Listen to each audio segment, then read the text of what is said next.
It's Erin again, and I'm Chris. I'm the secondary social studies curriculum consultant. And we're here to talk about reading in junior high social studies. So here's a question that I think is just give me some insight, because I've only ever taught LA in junior high. What is difficult about teaching junior high social studies, do you think? The interesting thing about what's difficult is sometimes it changes throughout the grades, but overall, social studies is a very complex subject that requires an understanding and literacy in a lot of different disciplines. You're bringing in political science, economics, history, geography, sociology, all in this kind of unholy marriage of a social study, of a course that you have to teach a 13-year-old. Right. Who has no interest in any of those. Who has no interest in any of those things. Yeah. So right off the bat, it's a very difficult kind of approach in terms of tackling subject matter. The second thing that makes it difficult is that junior high shifts from very tangible things in social studies to abstract things. You mean like historical events? Grade 7 is a lot of that, where you kind of march through Canadian history, but already the verbs start to change in order to understand cause and effect a little bit more and analyze relationships a bit more in grade 7. And then grade 8 is a big shift into a broader concept of worldviews, and you have to apply complex case studies to an abstract concept of worldviews in grade 8 with 13-year-olds. That's a lot. That's a lot. Yeah. Grade 9 takes another turn, and you not only have to apply abstractions such as like justice, freedom, those things, but you have to apply it to Canadian political or economic context. Yeah, so I'm already bored. I'm just kidding. Right, and economic context. Right, but, so you have to because the thing is, plus you're doing all that stuff with students that can't read. Can't read. And so it's difficult to kind of just orally talk about that kind of abstraction.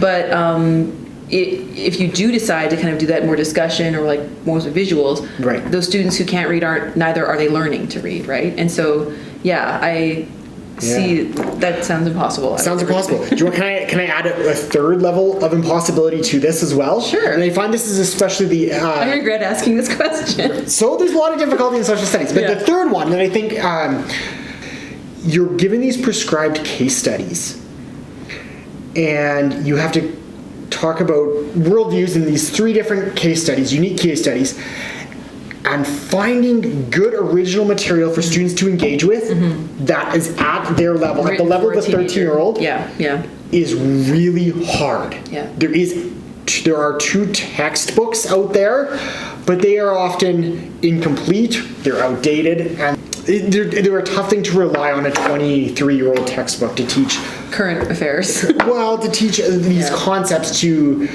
13-year-olds. And to find additional resources is a major challenge in social studies that are appropriate at grade level, let alone finding appropriate resources for students who might be at a grade level cognitively and understand these complex things, apply these worldviews to, let's say, Japan.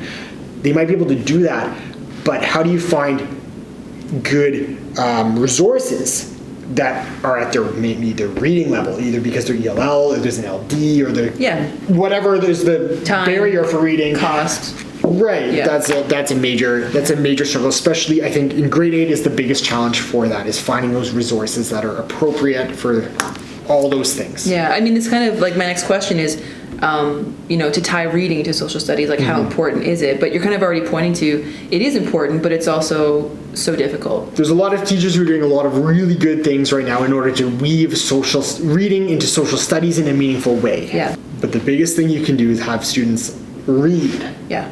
Read material that works for them. And I already have said this is one of the Australian strategies, grade 8.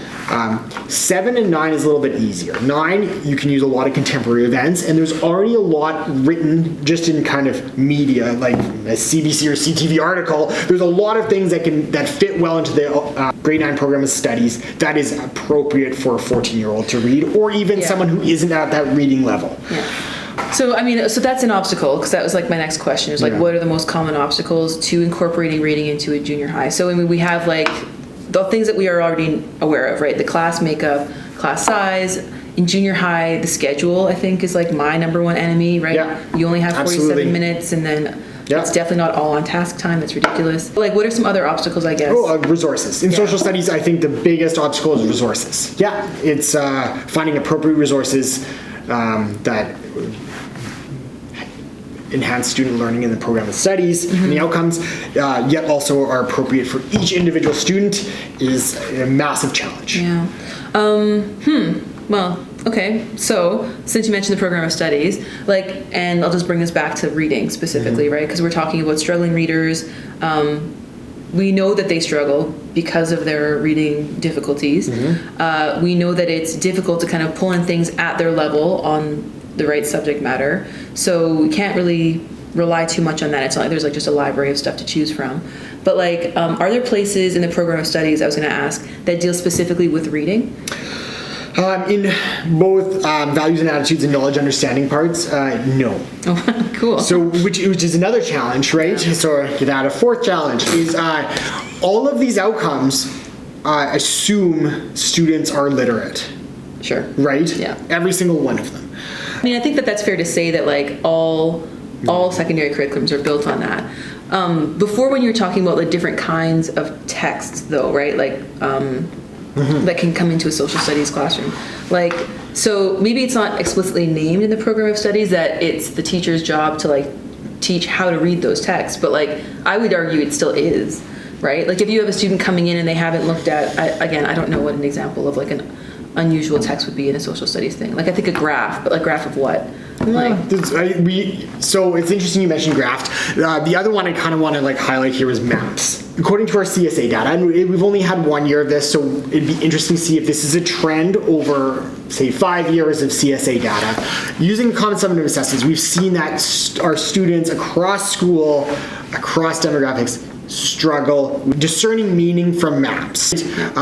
They're able to point out certain things on maps, but as soon as they have to discern meaning from maps, it becomes more of a challenge. Graphs are actually seem to be better on, but still interpreting the importance of what a graph is saying is still a struggle. And that's actually a tough skill. I don't think that's just a junior high thing. No, and it's not just a social thing. I don't think it's just a social thing either, yeah. There's a few I think would be outcomes that would be almost impossible to teach without geographic literacy. Like I can give an example. There was an outcome about how literally the geography of Italy had to form like shaped like a boot, right? Yeah. But no, like that's the thing. It's like, oh, great, it's shaped like a boot, but that's not the important part of that outcome. It's like its proximity to oceanic trade routes, its ability to harvest fish plentiful fish from the Mediterranean, its kind of natural barrier to the north from Germany and France from the Alps, right? There's these like things that formed Italy into the Renaissance kind of power that happened during that era, that are shaped by its geography that students have to understand. And if they can't kind of discern meaning from a map beyond Italy is that one. Identifying Italy is not the outcome. Oh man. The outcome is how did it work? How to make the connections there, right? And so that's so there's like many types of literacy almost in terms of social studies, in terms of like map reading. Right. It's just not the literacy that necessarily. Right. It's not surface literacy. I mean, why should it be? Yeah. I'm getting some real insight now into why I struggled with social studies as a student. So thanks. Flashbacks are beginning. So okay, I did send you a question to do with like incorporating words into the social studies thing. And so there's a little bit about vocabulary, I think, in the previous presentation, because if it's not going to be reading explicitly, then it will be terms, and I think that those are explicitly mentioned in your curriculum, right? A few are. Yeah, a lot of the tier 2 words that would be in the program of studies, students don't have to memorize definitions of them, but will have to know them in context. So here again, let's use the grade 8 as an example, because so that same outcome, like everything, all of the bullet points under the main outcome center around the formation of a Western worldview. So you have to like identify there's these 7 bullet points underneath the outcome, And basically the first two are very general, like what is the Renaissance? And then basically the last five are these like 5 things that formed a Western worldview. And because it's such an abstract term, both Western and worldview, they'll have to know what those terms mean, but simple definitions aren't really going to help them out of context. So I've given you this example lots. This is my grade 9 French class, where I got a very high mark. Just I could conjugate verbs out of context, but that didn't mean I could speak French. Right. Well, yeah, I mean, even like the phrase Western, right? Right. Would mean so many possible different things to like a student of so many various backgrounds. A film studies class, completely different. What does Western mean? Of the West, completely different. Yeah, that's right. Yeah, okay. Yeah. So there are challenges there. So to help teachers with this. Yeah, what can teachers do then? Well, you have to go beyond photocopying the list of definitions, right? Modeling these terms in context, showing how these terms can be used in different ways. And the tough thing is, again, none of these terms, so we can provide definitions, but because they're all abstracts, a lot of the typical like supports we could bring in for struggling readers don't work in social studies. No. So modeling and context is going to be what teachers have to use. And we talked about this in our November sessions, in our November videos. Yeah. We'll demonstrate some of that modeling and how we can make those abstractions accessible for a struggling 13-year-old. I'm getting the idea that part of the huge challenge is like, we understand because these concepts are abstract and complicated that you have to constantly build on a kid's understanding. Like we know the first time you introduce a concept to a kid, they're not going to get it. But the report card is a reason why I can't keep coming back to this topic, right? Like I have to at some point put stuff away and move on. Like it makes it feels kind of like not impossible because like we're all doing it, but it feels very, very intimidating. And what would you recommend like avoiding or letting go of then to kind of bring in? Because I mean, from the conversation that we've had so far, I'm now beginning to better understand the obstacles and like the challenges and just the breadth and depth of your curriculum, right? Which is wild. But the point is still that there are students in our classes that struggle with reading, and in a place that is such a text-heavy subject area, right? It is in the teachers and the students' best interest to help the kid along when it comes to reading. So there's a few things. So I think, and we do this because we feel we have to have the students achieve grade level. And I think we've seen this in a few of the places we've supported this year as humanities consultants.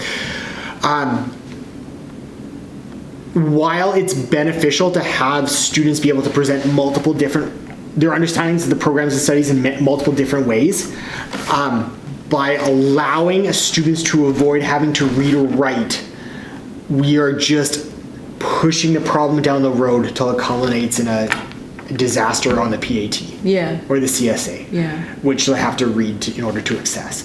We do it for the best of intentions because we want our students to succeed, right? We'll have them kind of present their understanding of the outcomes either through like everything from a speech to a diorama to just explaining it one-on-one with the teacher, which is great because we do have to do our best to assess them. However, that allows students to kind of like not have to read, especially like a lot of the unfamiliar words in social studies or the difficult words in social studies. They allow them to skirt that process to find success, which is a good thing in some ways, but it also creates bigger problems down the road in other ways. So in terms of what to avoid, you don't avoid giving students alternative ways of showing their understanding, but don't conflate their level of understanding in verbally with their ability to like reading and writing. Word walls? Great, word walls. So Erin and I have had this discussion. I don't know how many of you have word walls in your classroom. I generally... It's an elementary thing. It is, like, in junior high too, but... Word walls can help. Yeah. But so like my example is like worldviews or freedom in grade 9, right? Having that out of context on the word wall is like a young Chris McGarity in his grade 9 French class. It's like...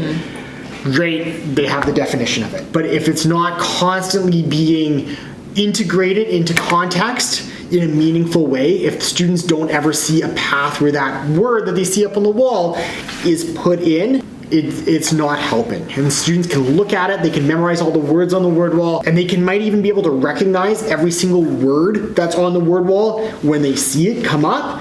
Great, but they're not recognizing.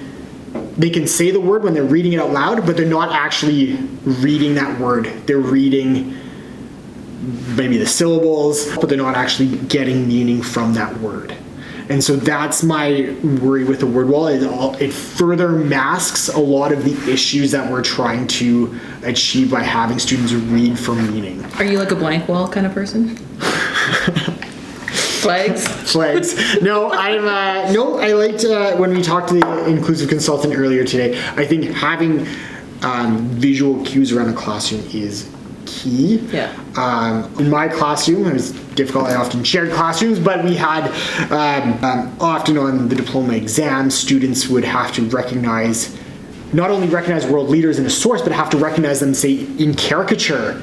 Right? In a political cartoon. Right. And so if they didn't know who Khrushchev was, not only his picture, but in a cartoon. And his exaggerated features. Yeah, that was a major barrier to them achieving a level of excellence on the diploma exam. Yeah. So where I was teaching, we really tried to have all sorts of different visuals, photographs of key events. Well, that's a text I didn't think of, right? Like I was thinking graphs and maps, but like, caricatures, cartoons, political cartoons, that's another kind of text. It has to be taught how to read. Or even just photographs, right? Yeah. So we, I had a big photo, I got a couple of photos, one of the famous Time magazine photo of the evacuation of the American embassy in Vietnam, the fall of Saigon, and like even discerning like why does this moment have meaning in various different ways, right? Is more than people climbing up a ladder onto a helicopter. Like that's right. Mm-hmm. That has meaning, that has a lot of complex meaning behind that photograph. Yeah. That without context, it might as well just be a word on a word wall. But we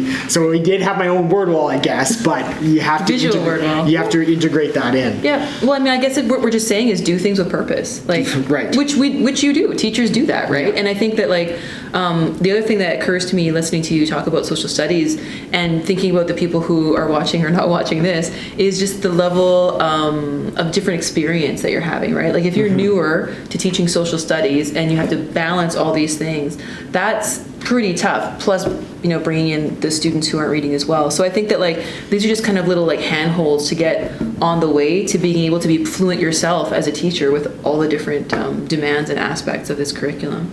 So yeah.